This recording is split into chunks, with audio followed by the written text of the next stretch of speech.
Hey, Julie. Hey, Julie. Welcome to Hey, Julie, a podcast that is no longer about Big Brother. Well, it's still about Big Brother, but it's not about Big Brother for one more month. Yeah, still officially a month to go, even though summer has started. Summer has started and we're thriving in it. We are. Danielle, I got to say, you're in a new location. We're back to doing the live stream after my month-long sabbatical to the East Coast. You got to keep the camera stabilized. We're like 1 second in and like we saw the wall. We're just like full on blank wall for a second. It did? Okay, well, I'm sorry. I am bouncing my laptop on a pillow on my lap. Okay. Okay. I'm just saying. This is what professional. If you're not watching on YouTube, I know a lot of you aren't.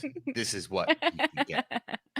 Yeah, you're missing the. It is Canada Day today. Happy Canada Day to you. Thank you. It is the 4th of July in a couple of days. It's essentially 4th of July weekend, other than the fact that I have to freaking go to work on Monday.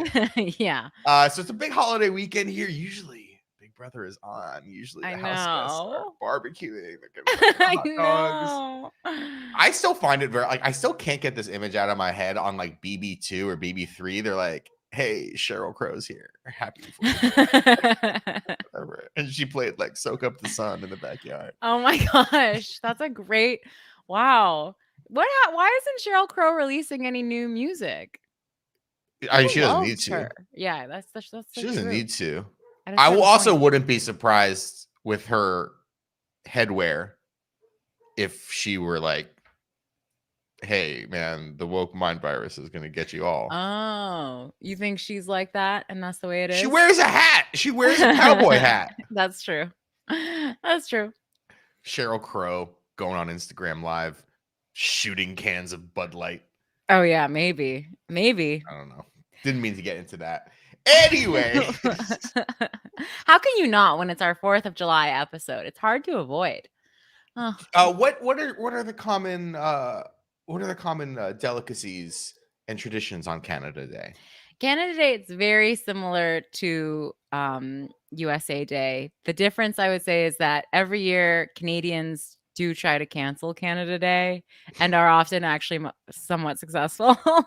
This year, I guess we're not supposed to celebrate because there's too much smoke and we shouldn't have fireworks because that will contribute to the smoke. I think it's probably a pretty negligible amount of smoke from the fireworks that will contribute to the very large amount of smoke coming from the huge wildfires. But you guys can't. You guys can't put these things out? They can't. No. They can't. They were going on like a month ago. I know, it's been so long, and it's finally it is affecting us a little bit here in Toronto. The AQI was saying is higher than we want it to be, especially for a holiday weekend.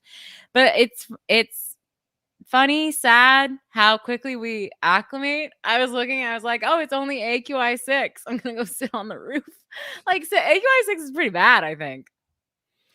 Yeah, I mean, when I was in New York when it was really bad a couple weeks ago, everyone was like, I got places to go. Yeah. I got things to do. That's the thing is we are humans. We just people just want to keep living. Everyone still has COVID and we still just want to keep living our lives. I do. I don't want to get COVID anymore. I don't either. Anyways, so much to talk about today. Pop culture episode today. Big time. The Bear season 2, gonna talk about it. I saw a new Wes Anderson film called Asteroid City. Gonna talk about it. You saw the new J-Law joint, No Hard Feelings. We're gonna talk extensively about the trailer. I know everyone's dying for this. Both of us have lots of thoughts about the trailer for Gran Turismo. Yes. A racing movie with Orlando Bloom. Yes, and David Harbour. Oh, yeah. Oh, where shall we start, Danielle? Should we just start with Gran Turismo? No, I'm kidding. Yeah, we should. You know what? Because it's a preview. We're going to talk about a preview to something. This is the preview. You texted me the other day. We're like, what are we going to talk about? I saw this movie. You saw that movie. And you're like, I need to talk about the trailer for Gran Turismo. So Danielle, tell me what you need to talk about. Okay, well, let me set the scene. I went and saw No Hard Feelings alone by myself. at 12 p.m. on a Thursday because I took the day off and I was like, oh my gosh, mom's big day out. What can I do alone that I used to love doing? I used to love going to the theaters by myself and I still do. A I matinee, learned I still do. by yourself is a great pleasure. It's a I saw a treat. movie by myself. I saw Asteroid City by myself. It was not a matinee because I didn't take a mommy's day out, but I loved it. I had a great time. It's such a treat. You go, I got my favorite drink. I think I've told you about this. I've told the world about this. The 12% Coke, where I tell the unfortunate person working at the concession stand, I want 12% regular Coke and the rest plain seltzer. So I got my drink like that. It was delicious. Haven't I told you about this, Brett? That's like what an alcoholic orders when they're not drinking. No, you haven't told me about that. That's crazy.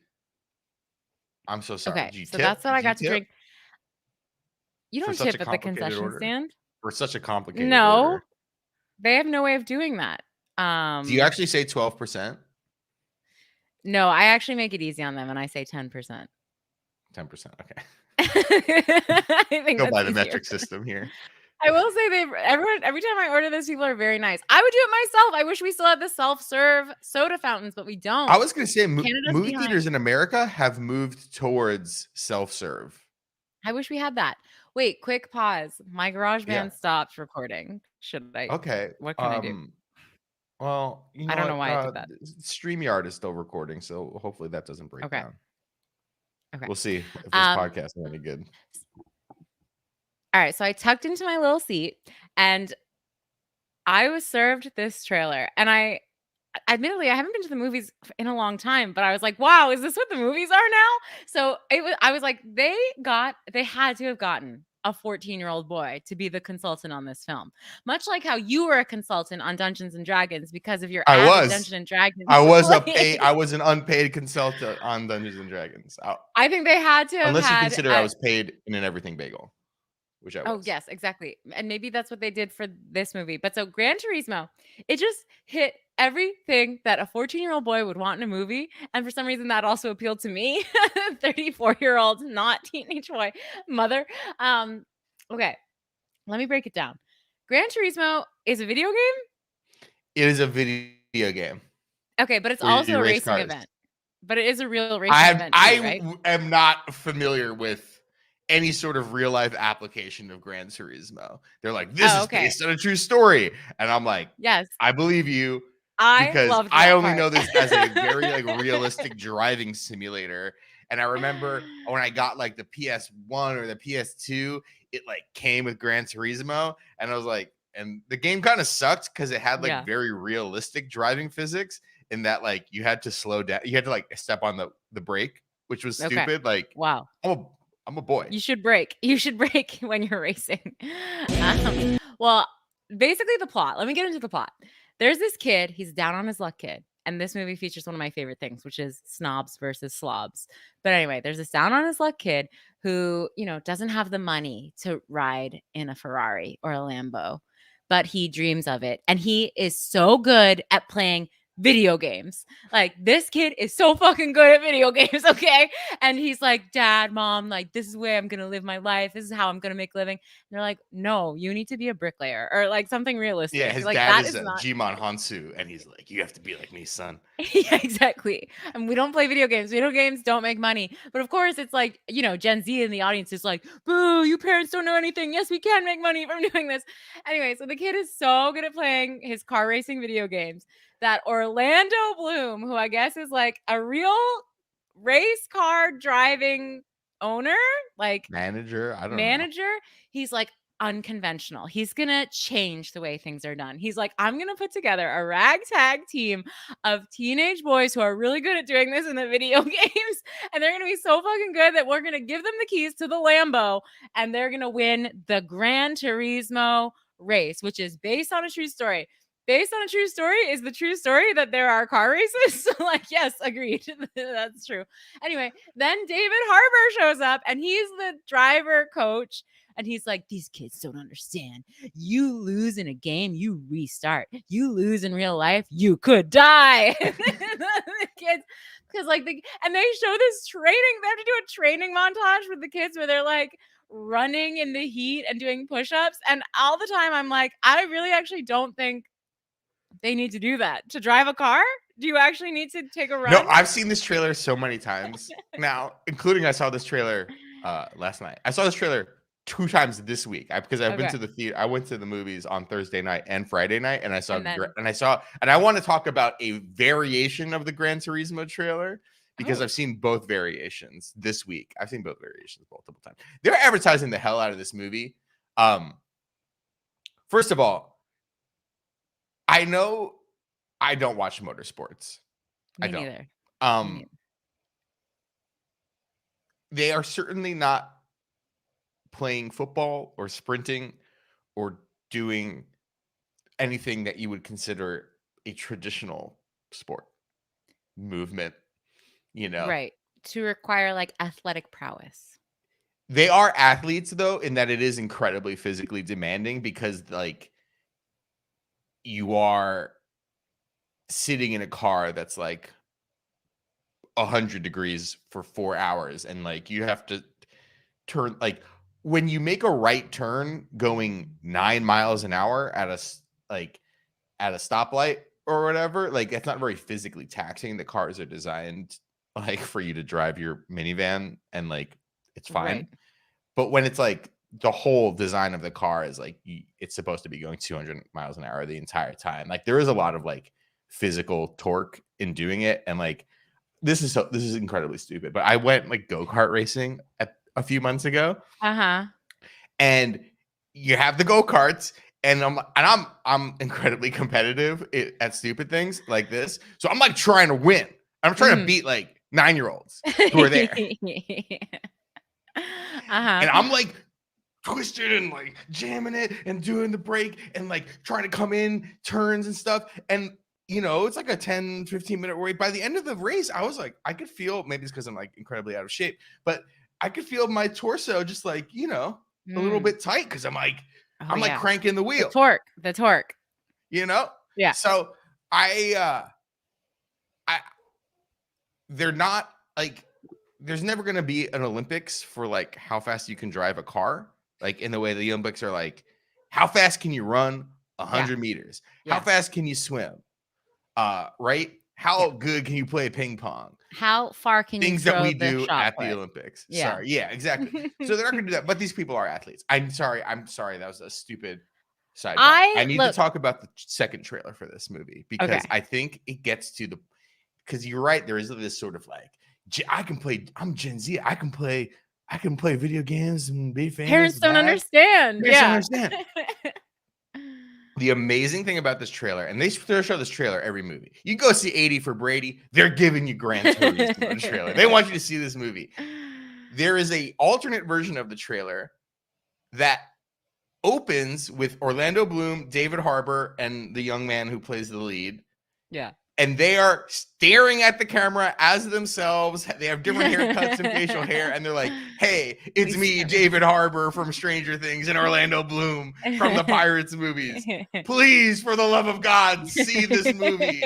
This is a true story about overcoming adversity. Yeah. And oh my god. God. The young man who plays the lead. He's like, it's so inspiring because the actual kid who was playing video games and became the Gran Turismo driver is a stunt driver on this film, and it's the actor who plays him sitting on a director's chair across from the real life kid who did this thing. And the real life guy is like, yeah, you know what? There's so much attention to detail in this movie, and it's just like my life. And it's basically 2 minutes of just like behind the scenes B-roll and them just pleading with you, please.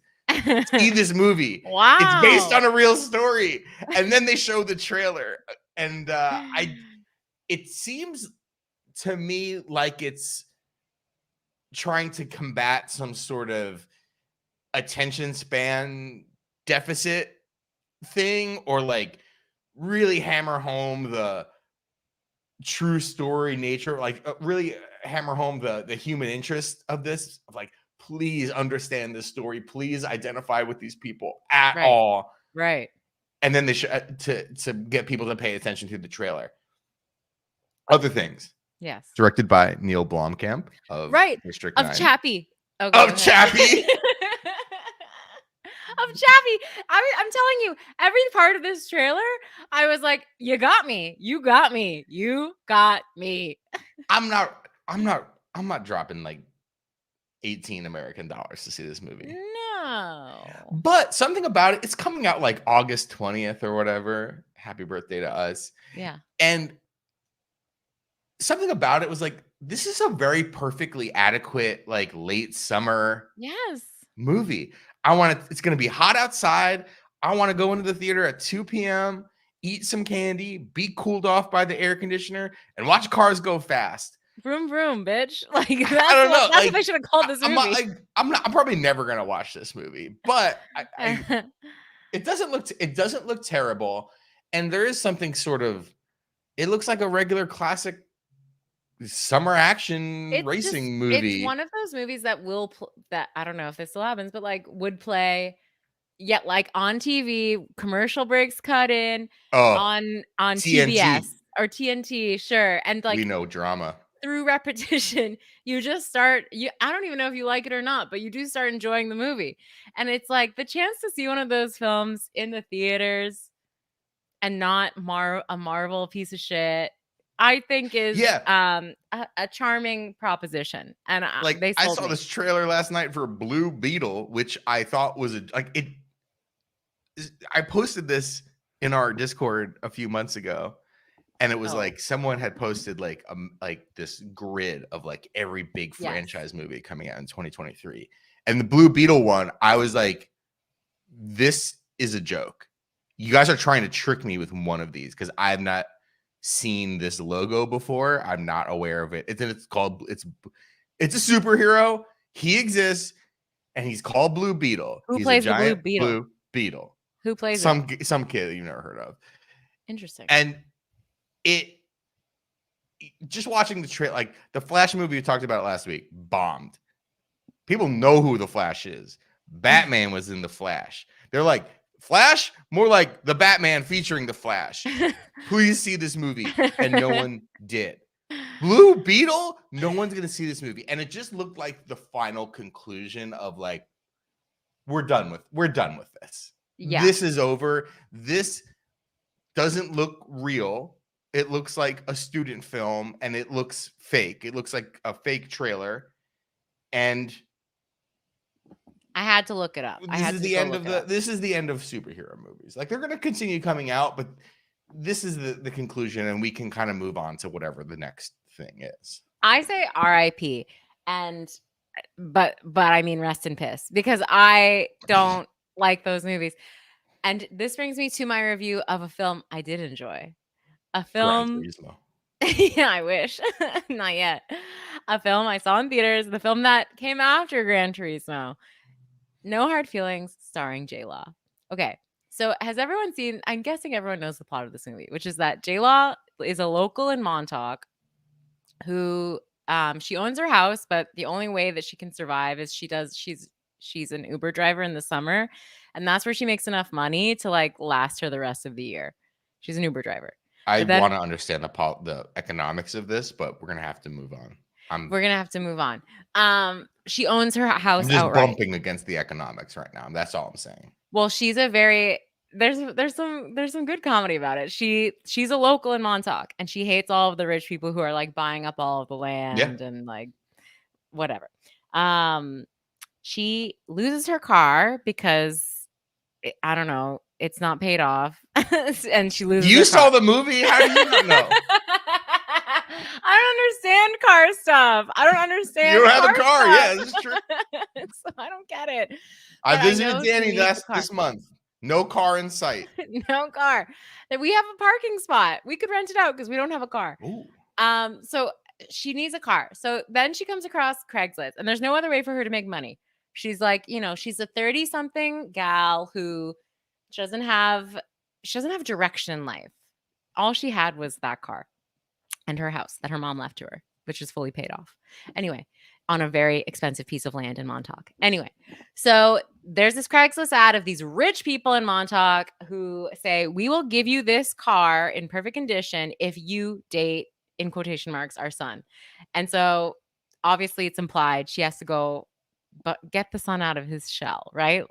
Have sex with him. But Yeah. also like make him party, like show him, get him out of his room. He's one of these kids who's just like constantly in his room. They make a big deal about how socially awkward he is, blah, blah, blah. This movie is so charming. I mean, that plot is crazy. I know that plot is so crazy, but she sells it. Let me tell you something. We were just talking about Marvel, and this is what I was thinking. Marvel and or DC, whatever, all of these superhero movies have produced some brand name recognition with the stars, right? Like Chris Evans or Chris Hemsworth or Chris Pratt. Ezra Pine, whatever that guy's name is. Yeah, Chris Pratt. Ezra Miller. Ezra Miller. They who shall not be mentioned. Exactly. But not one of them has the star quality that J-Law possesses in her pinky toe. I mean, they just do not have the riz, as the kids say. She even gave him a hug. She, like, and especially seeing her on the big screen, because I haven't seen J-Law in a movie for a while. I think she took a break. And she was really on a string of like total fucking flops. Like her IMDb list after Hunger Games, after the David O. Russell collabs, were pretty bad. It was like Red Sparrow, Passengers. Don't Look Up, I actually didn't think was that bad. But it's been a while. I did not like that picture. It's been a while. And so seeing her huge face on a huge screen and her physical comedy, her intelligence, her depth, her charm, I just thought like she really is our Julia Roberts. I mean, in an even better way, because she's actually, I think Julia Roberts is very talented, but I think there is just a certain confidence and like depth to J-Law that she brings to even a movie like this, which is pretty stupid. It's a stupid movie, but she elevates it. And I'm just saying, none of these other fucking superhero actors can elevate a film. She elevated this movie. There is so much to talk about here. Okay. Particularly the IMDb of young J-Law. Yeah. She breaks on the scene with Winter's Bone. She's been in a bunch of stuff, but Winter's Bone is like, oh, wow, this person's like huge. Special. Yeah. Special. She's got it. She does. And here's the crazy thing. She gets immediately signed to be in the hot young X-Men reboot. Right. As the blue girl. As the girl who's either blue or she's played by a different actor because she's a morphing person. She's a morpher. Mighty Morphin. Mighty Morphin J-Law, yes. And she's in those movies. They keep finding ways for her to morph into a young blonde woman who looks exactly like Jennifer Lawrence. Yeah, sure. Because after one movie, and everyone knows why do we have her? Why do we have young Julia Roberts in blue? Yeah. Rhapsody in blue. I'm blue, dabba dee, dabba die. She follows it up with Hunger Games and Silver Linings. She wins an Oscar for Silver Linings. Yeah. And she does the Hunger Games. I haven't seen a Hunger Game. I'm sorry. I have. People love it. But it's huge. But she's trapped. So she's like kind of doing 3 different franchises at the same time. She's doing the X-Men. Yes. She's blue. Yeah. And she's like increasingly in these movies less and less because she's like, I'm busy. I'm not getting in the makeup chair at 4 a.m. for this bullshit. Yeah. She's paying the bills with the Hunger Games. Yeah. And that's huge, but I'm sure a little bit creatively unfulfilling. And then I would just call doing David O. Russell stuff the 3rd franchise because she does that. She does American Hustle. Did David O. do Joy? Yes. Oh my Lord. She does that. She does Joy. Nobody saw Joy. Nobody liked it. I saw Joy. You liked it? How was it? No, I didn't like it. I thought it was a waste of her talents. I don't think David O. Russell is a good director. Period. This might be true because my favorite David O. Russell movie is Three Kings, and by all accounts, George Clooney directed that film. Yeah, I don't know why they let him. I think she's the reason why they were like, "Oh yeah, he's good." Because she was always good in the movies. But I don't, and Bradley Cooper was fine in Silver Linings. I thought Silver Linings sucked. I thought American Hustle was almost unwatchable. And Yeah, not Joy good. also, they're all so meandering. They're so Passengers, meandering. flop. Saw it. Mother, Saw it. flop. Red Sparrow, Saw it. she's doing a lot of stuff that is, and I it's saw all of interesting it. because all this stuff is like very, I don't know. There's like a lot of weird sexual stuff happening in all these movies, wouldn't you say? Yeah. She's very open. Passengers, she is greenlit into like starting a new human race with Yeah. Chris Pratt. Yeah. Mother, there's bad stuff happening there. Yeah. Red Sparrow, there's a whole thing about how they're sexually abusing all the Red Sparrows. Well, the Red Sparrow itself it's like is a spy movie. They're it's all like like the these type of Russian spy spies. she is like she's the sex spy. She's a honeypot. Yeah. And then, okay, so she does Don't Look Up. What I was not a huge fan of that.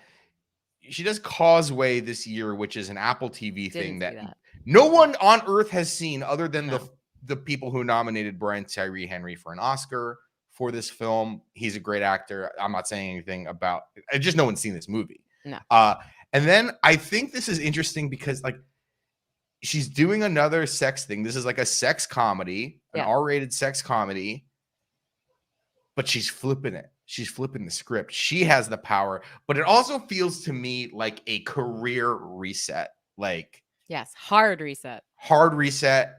I'm doing like a Jim Carrey movie. Yes. Right. And like, she's not going to be doing a Hunger Games, Hunger Games. She's not going to be doing an X-Men. Oh, the X-Men are in the multiverse. Oh, maybe we'll bring back the blue both girl. blue girls will be back. They'll point at each other like Spider-Man. So I'm just really, this is really interesting. I'm like, she got to fire her agent. I mean, agent she made did a lot fire of money. her agents. That's why she's in this movie.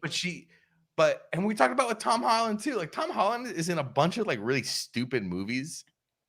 He's like he looks like he's 9. Yeah. and he's either playing Spider-Man, who is a 9-year-old. Yes. Or famously. Or he's like playing like a swashbuckling hero who like jumps off his shit. It's like, no, this kid's 9. He is 9. I want to see.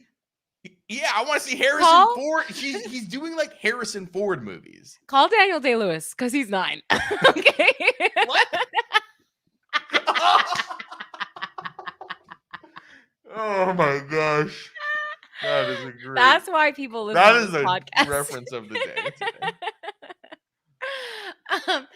No, but Jay and then the kid, listen, speaking of 9, the 9-year-olds, the kid that cast to be the male lead in this, who's like the 19-year-old freak, he's also so fabulous. And I'm just trying, but I'm thinking to myself as I'm watching this, I can't think of another. And I will say, now here's where I get into another thing. I think the young female Hollywood talent, especially out of America, is very strong. You've got J-Law. I count anyone 35 and under, I'm going to say. So that would include me. J-Law. But 35 and under. So you have 13 more months. J-Law. Emma Stone. Zendaya. Emma Stone's like she's our age too. Zendaya. Yeah, 35 and under.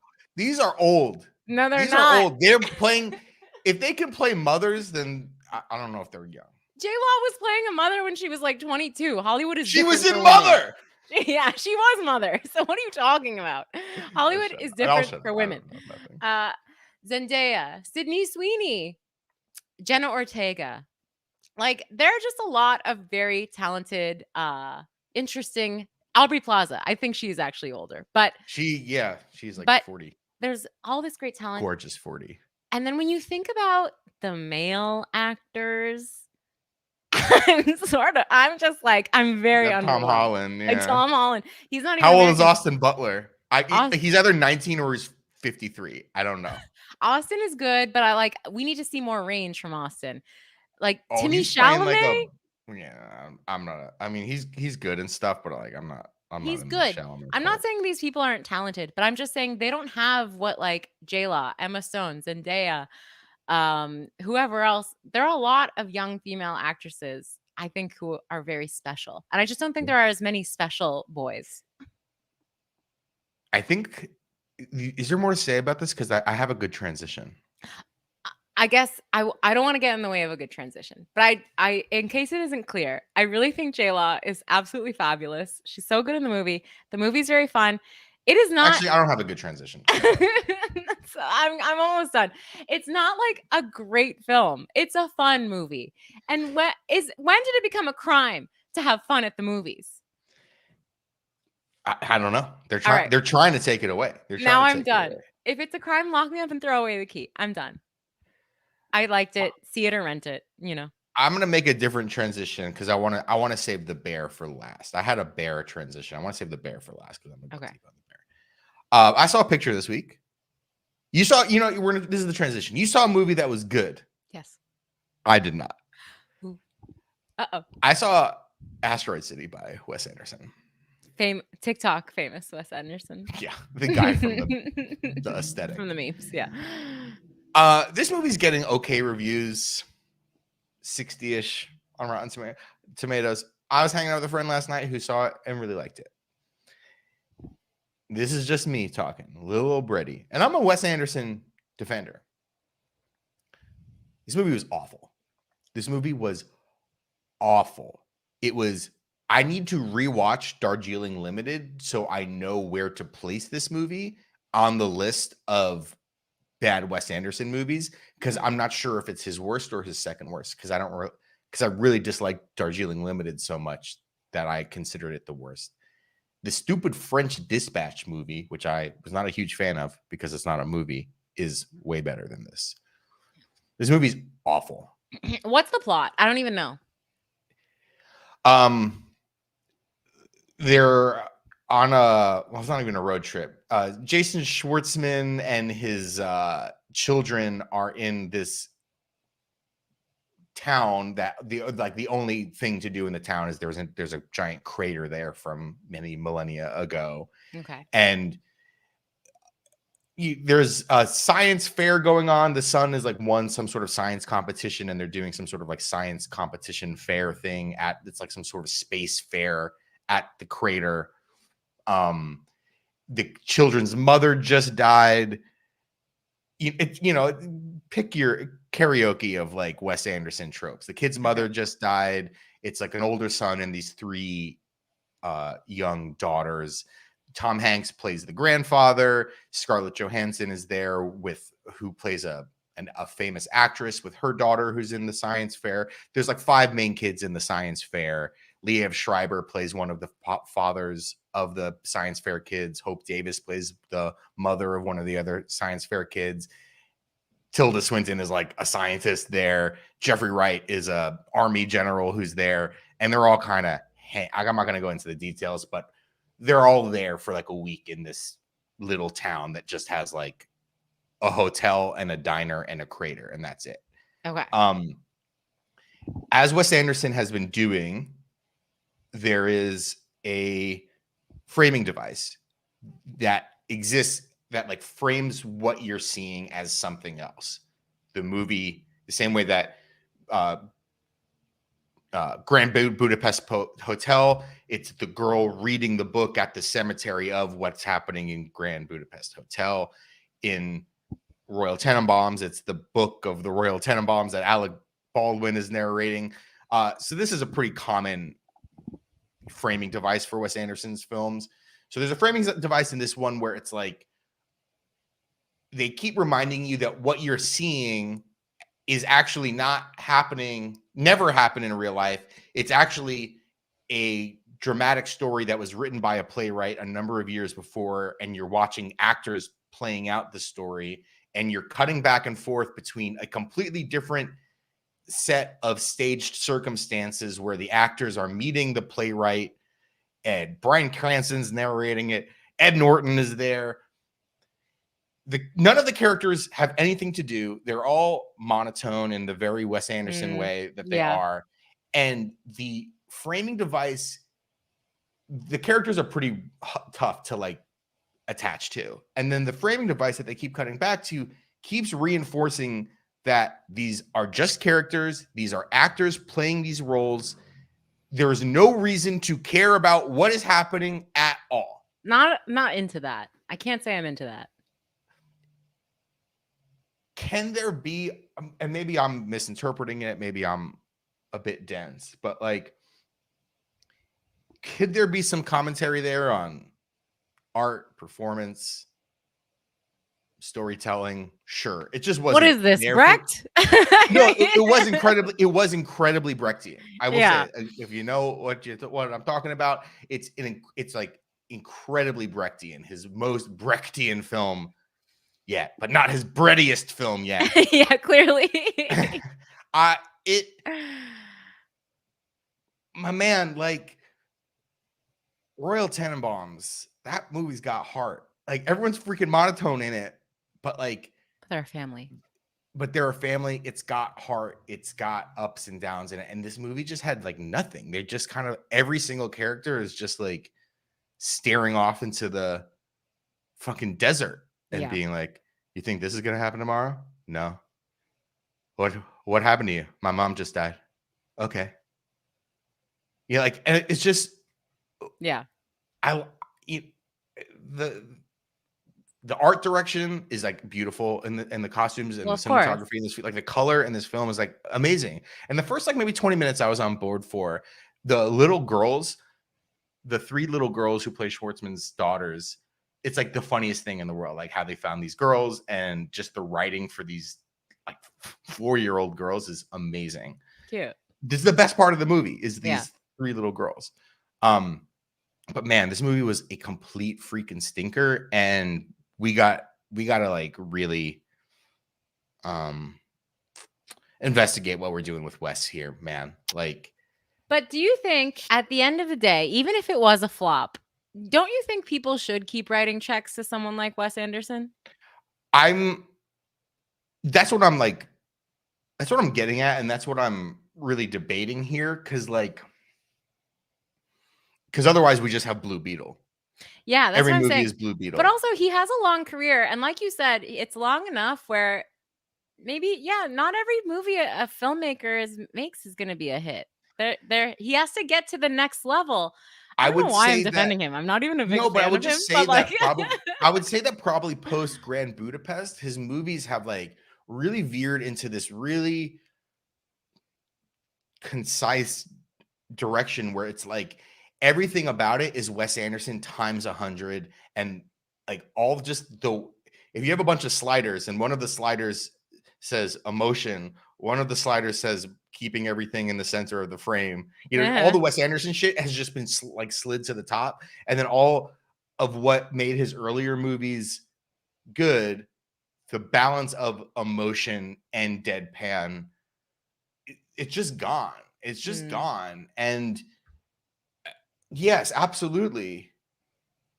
But he's not really making anything good. And my complaint with The French Dispatch was like, this isn't a movie. This is like 3 little 25-minute shorts, which were borderline good to great. Like I really liked the Benicio del Toro one. I thought that was amazing.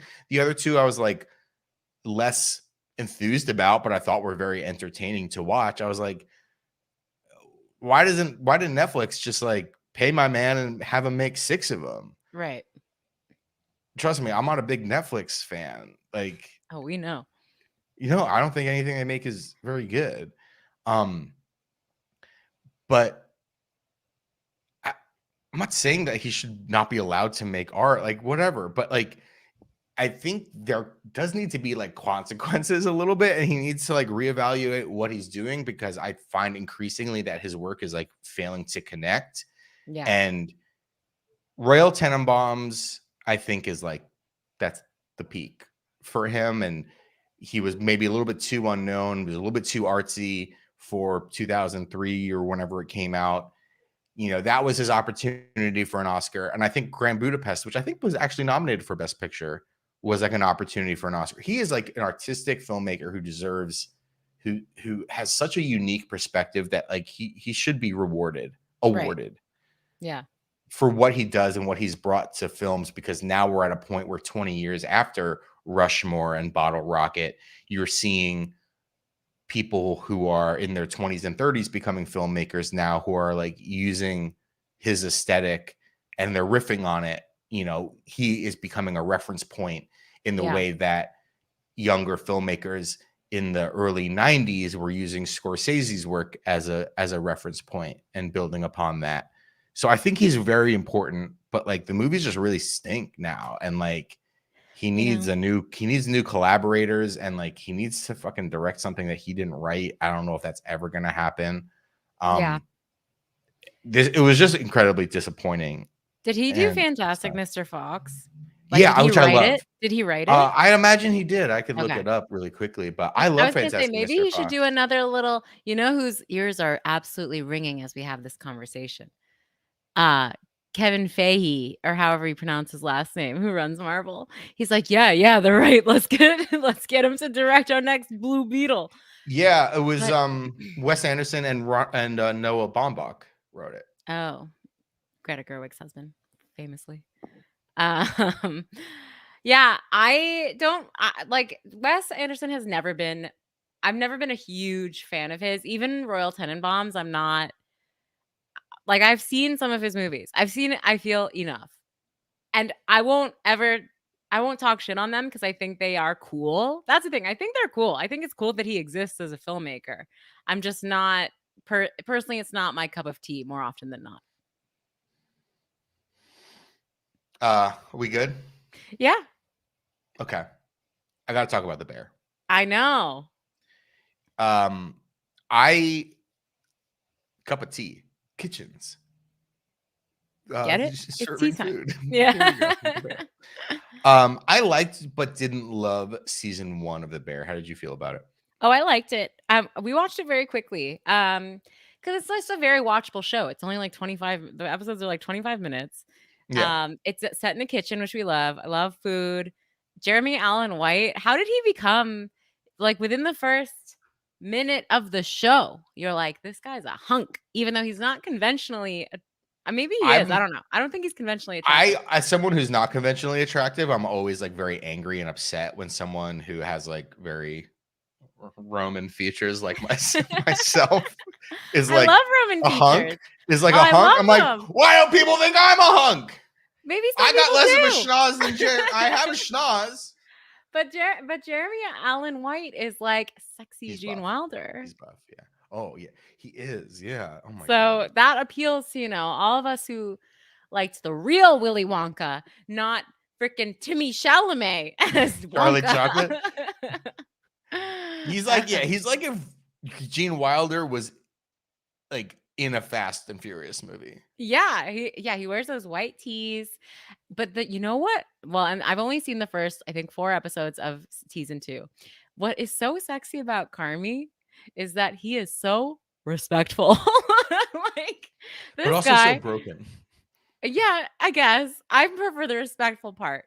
This guy just and he listens. He's such a good listener. With those eyes, yeah. He is listening intently. He's taking in every word that anyone is saying to him.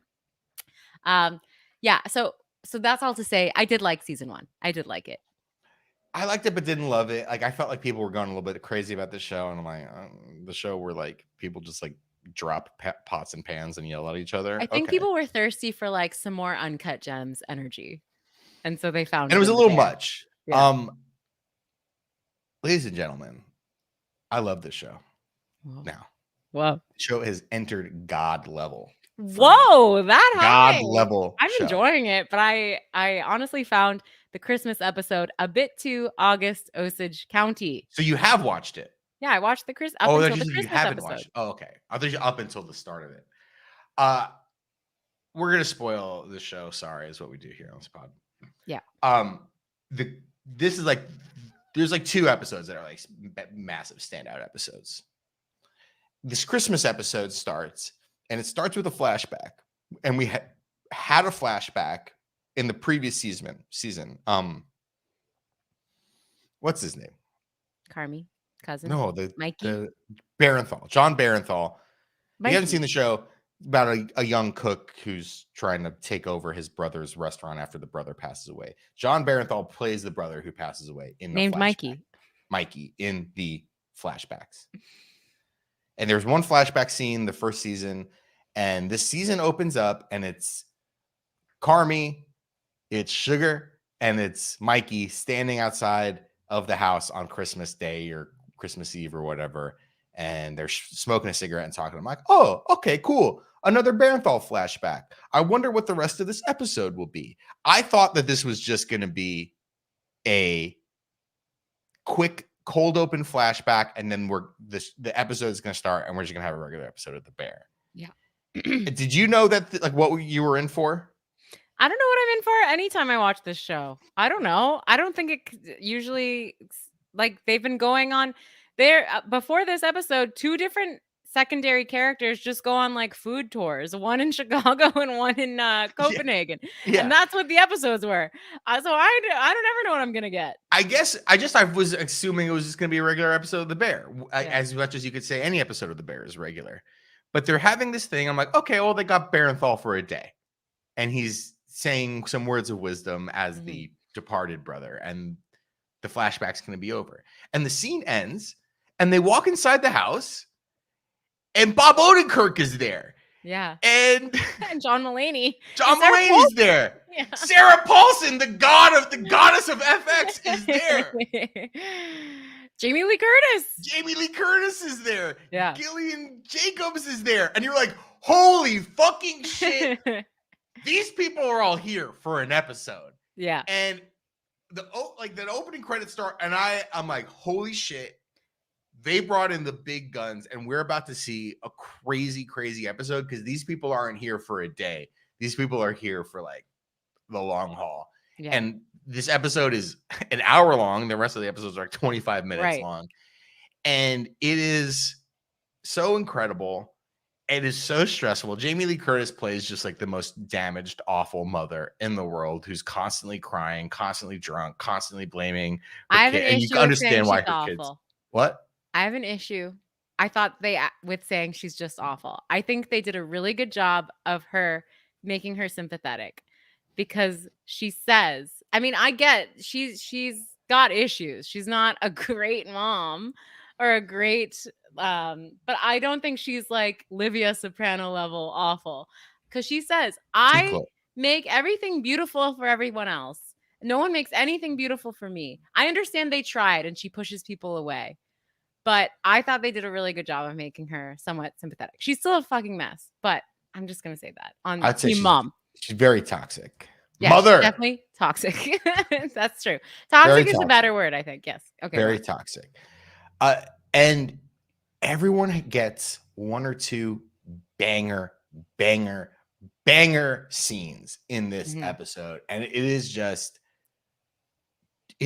top notch. And what's interesting as it's going on is like, man, Bob Odenkirk hasn't done much on this episode yet. I'm waiting. And then Odenkirk gets a fucking crazy scene at the end of the episode. I was shocked and stunned. And I know everyone's talking about this episode is very showy for all the guest stars in it, but this show has skipped a level. I'm not going to spoil for you the next episode. Right after the Christmas episode. Whew. Fantastic television. Can I ask you something? Because I just forget. How did Mikey die? He's something about drugs, either an overdose or suicide. Sorry, trigger warning. Post facto trigger warning. Like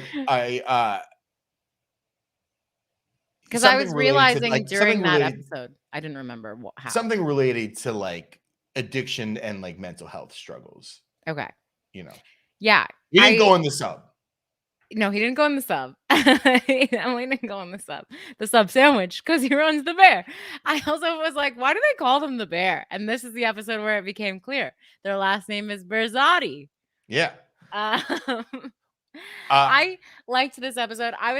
My husband was like, "Oh, I could watch this episode again." I was like, "You do that. I'm good." Like, even though I saw August Osage County on Broadway twice because I thought it was so good, but this episode really was so Osage County. I was sort of like, did they get famously Chicago and Tracy Letts in Tracy here Letts to like help from punch up Dark some Water. themes? Yeah. Yeah. Goddamn autocorrect. Because it was just, if you like families yelling at each other at the dinner table, boy, is this the episode for you. I like it in small doses. I enjoyed this episode. I don't need to rewatch it immediately. I like the season. I like that the season is delving into the other characters a lot more. We all love Ayo Edebri. I think is her last name. I think she's fab. And I even texted Brett. So in this season, they give Red Hot Carmi a love interest. She's like a doctor. She's the girl next door. And I was in the first episode that she appears in, I was like, ooh, I love her just because I wanted to see Carmi happy. But now, as I've gotten further in, I actually think I want Carmi and Sid to get together. I think they're a better pair. A little. I feel I like they think were they're teasing better. that a little bit. They were also teasing another romance with Sid. I don't want to spoil the rest of the season for you. Okay. So remember, like 25 minutes ago, I was like, and you were talking about young actresses, and I was like, oh, I got a transition. Oh, Ayo, is that why? No, Yeah. Well, Ayo Edebri. She's amazing on the show. I think she's so I was fab. thinking of Molly Gordon, who plays the love interest this season. I think she's really cute, and very natural. They find these great natural actors. That was like the thing about her. Like I'd never seen her. Well, I guess I had because I guess she was in Booksmart, a movie that I really like, but have only seen once. I don't remember who she played or whatever. But like, this woman is so. I mean, everyone's so natural. This woman is so natural. This woman is like magnetic. I was like, she's very good. I bumped against something at the beginning. It was what you texted me. They have this like meet cute. Like they've known each other for years or whatever. Right. They have this meet cute, and she like asks for his number, and he gives her the wrong number, which they did in such a fucking subtle way.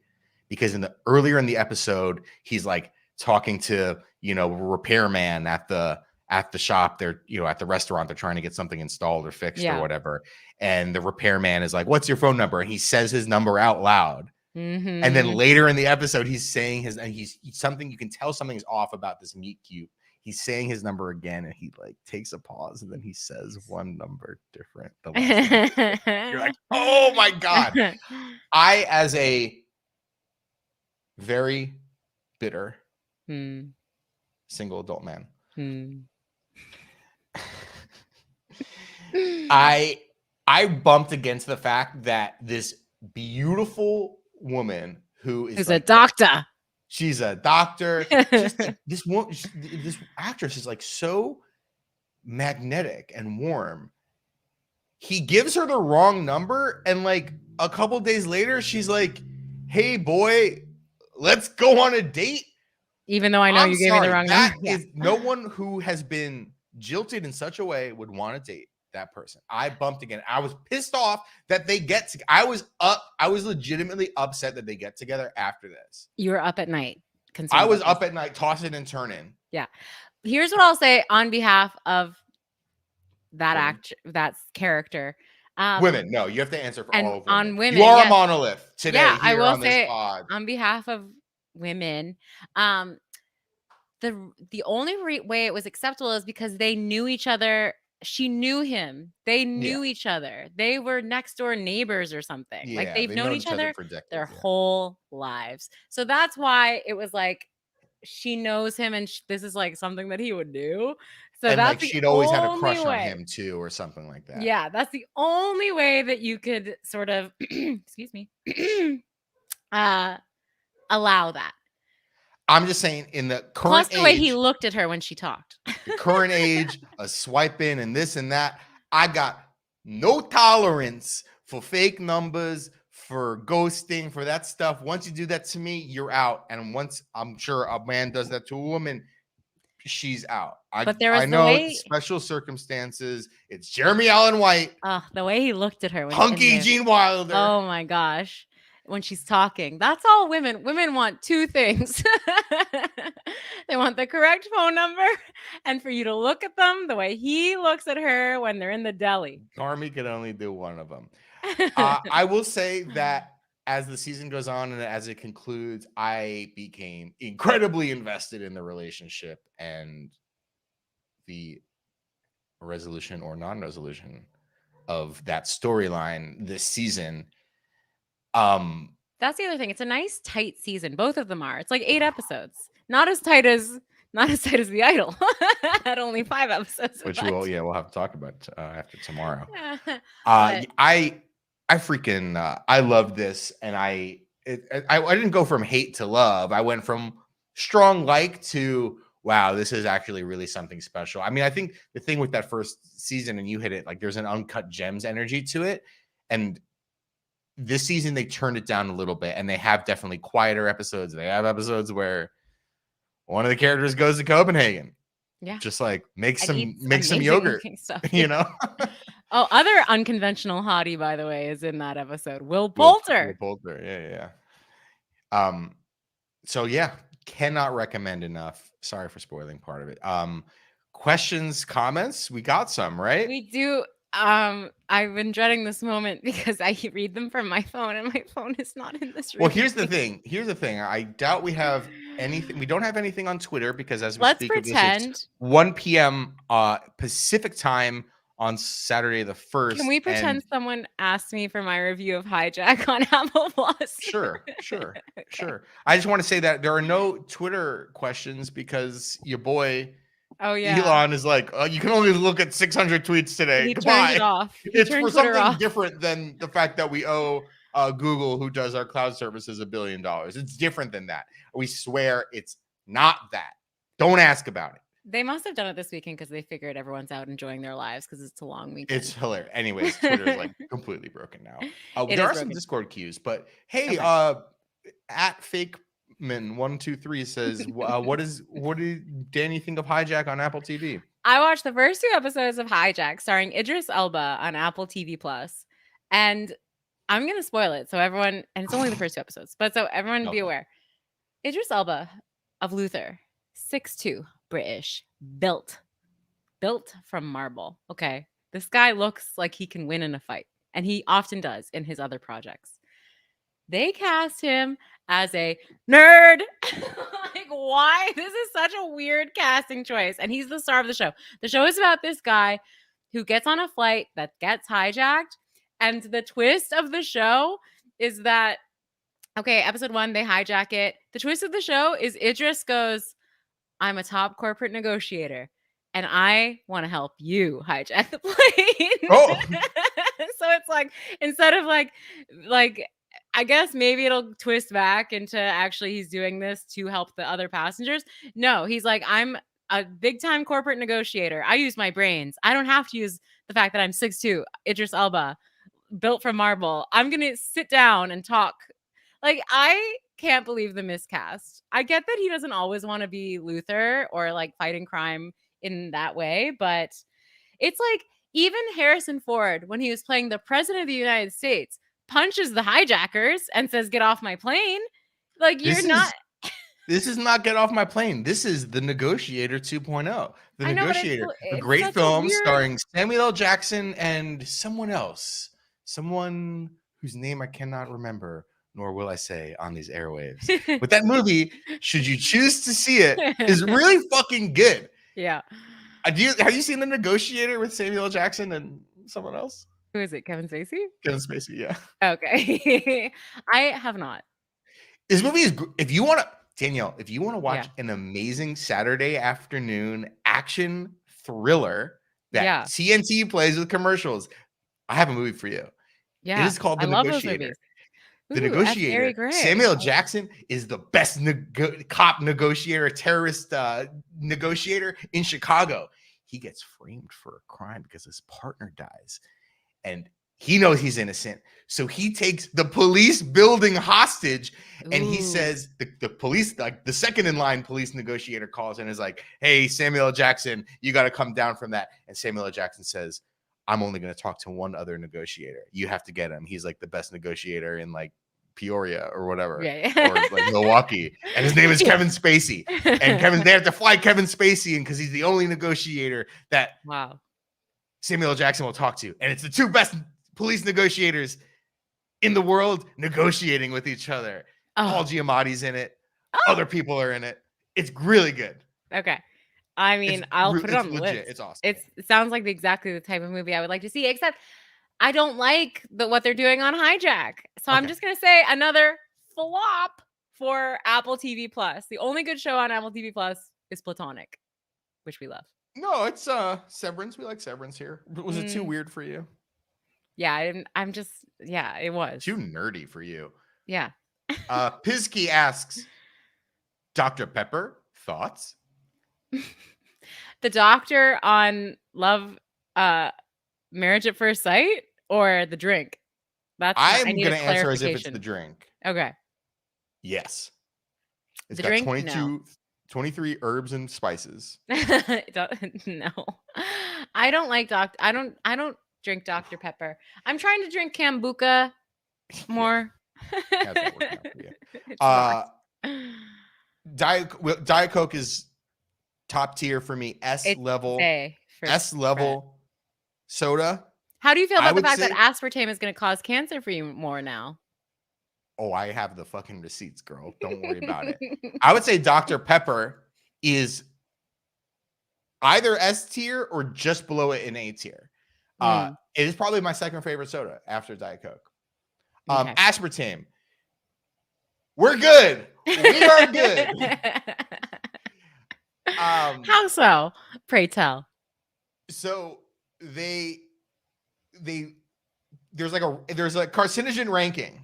Yes. System, tier system. The woke FCC or whatever they are. Who are they? This is at the bottom. Yeah. They put it on the bottom. They put red meat higher than Diet Coke. They put hot beverages higher than Diet Coke. Oh, anything hot. Anything hot. The amount of aspartame you need to drink daily for it to be any issue to you is like 36 cans a day. Oh, which wow. I'm a fiend, but even I do not have more than maybe 2 to 3 cans of Diet Coke, which is a lot. So much. Some days I don't. But I'm drinking it right today. now. I'm crushing it today. I'm feeling today. But we're good. Also, I'm turning 36 in a month. I have been drinking Diet Coke since I can remember. The damage is done. The damage is done. What has been done to my DNA or whatever? It's been done. I've literally been drinking Diet Coke since I was a child. I know. I don't remember when I started drinking Diet Coke. It was just something that drink fridge growing up. Oh yeah, in the garage. Like in the garage, yeah. Still drink fridge. Full of One day I'll have a drink fridge again. One day I'll have a drink fridge again. I know, it's a dream. It's a pipe dream. It's obviously like a big headline. The fucking woke news media got it again. I think that the headline, Diet Coke is killing you. I've known this for fucking 35 years. Also, no one is reporting on the fact that chemical level, there is a level of aspartame that is dangerous to have per day, and it is just like chugging a giant bathtub full of Diet Coke, which even I do not do. So even I, a jaded New Yorker, do not. What doesn't kill you make you stronger. I'm good. Whatever. I can't stop now. No, at this point, yeah, you're right. The damage has been done. You might as well live a life you enjoy. Jump for Joy asks, have you seen the woman playing the ukulele, and would you ever consider a 10-minute song to clap back at your rivals? To clap back at my haters? Well, I saw the clips, and I've seen the 30-second sound bite that's become a sound. I have to say, I know about. Do you know who Miranda Sings is and Colleen Ballinger? Yeah, I mean, I know of her because at our age, the thumbnail is so disgusting to me that I cannot watch any of her content. Well, I am not a fan of her content, even though I was aware of her because I feel like she is in our cohort and she's just someone I was aware of as like a YouTuber who was incredibly successful, who like got to have a show on Netflix, who I think like did Comedians in Cars getting coffee with Jerry Seinfeld, like goes on tour. Like she's a very, very successful YouTuber. The reason she is successful is she does this character that did not ever appeal to me because I am not a child. I am the same age as this woman. And so I was like, okay, this is like a kid's show. I'm not interested in this. And Yeah. so, but I was aware of her as an actor or as a creator. So now there's all this stuff about coming out about her. Like, I don't even know what to say. I don't even know. Like, I don't even know the specifics. I don't want to know. I'm like, I was never interested in this character. I don't want to get interested now. I don't like. Ultimately, when I hear about YouTubers getting canceled, I'm sort of like, this seems like a very natural progression, actually. Like this doesn't seem that shocking to me. So I don't know any of the details other than like the clip, the screen grab. And I would honestly prefer to keep it that way. I think my life is okay not knowing any of this. I'm with you. Thank you. I'm with you. I kind of, yeah. I saw like 12 seconds of like whatever everyone's like upset about or whatever. And it was like so cringy. I was like, yeah, whatever people are angry about, sign me up. Whatever. Yeah. Yeah. Go with or God, you know. Don't sign me up if it's bad. I'm excluding. I ain't gonna read all that. Happy for you or sorry that it happened. Exactly. I have a bigger fish to fry, like defending The Weeknd and The Idol. You know, we'll be there. We'll do our emergency Idol pod tomorrow night. Right? Anything else from our wonderful listeners? When are we gonna have the official Hey Julie meet and greet at Applebee's? And where can we get free tickets to the new Indiana Jones? Wow, what a specific question. We had next time you come to LA. Me? Yeah. Or the person sent the question? No, not you. No, not you, the listener, Danielle. I don't know when I'm next coming to LA. We'll go to Applebee's and then we'll say like yeah, that's a good idea. Let's do it in the winter. 2 minutes before we'll be like, hey, we're going to this Applebee's. Just like when we're doing a pod. Let's do it in the winter. No, we should do it at the cafe at Whole Foods. Where we saw Hillary Swank. Yeah. That's where we should do it. I don't want to go to West Hollywood. Okay, fine. Thank you so much for your questions and comments. We understand that Twitter is broken and that we're still a month out from Big Reddit Brother. is broken. There's a whole other thing I want to talk about today. The end of social media. Twitter broken. Over. Reddit gone. It's over. It's actually still there, but you can't use apps, or you have to use Reddit's apps, which they don't really care about. So, end of social media. It's crazy. It's crazy. It's so crazy that all this is happening while Lauren is away. Yeah. That's it for the episode today. Happy Canada Day to everyone. Happy 4th of July to everyone. Be safe. Do not blow your hands or appendages off. Because how else are you going to listen to this podcast? And we'll be back next week. We will absolutely talk about the Idol finale and whatever else happens. And that's a promise and a threat. BB25, I guess, tweeted us at Hey Julie BB. Join the Discord. Discord. Yeah. Discard the Twitter. Join the Discord. The link is in the podcast description on YouTube or whatever. And Hey Julie, social media fails, email reigns. Email is going strong. Hey Julie Big Brother @gmail.com. Thanks for listening. Bye, Julie. Bye, Julie.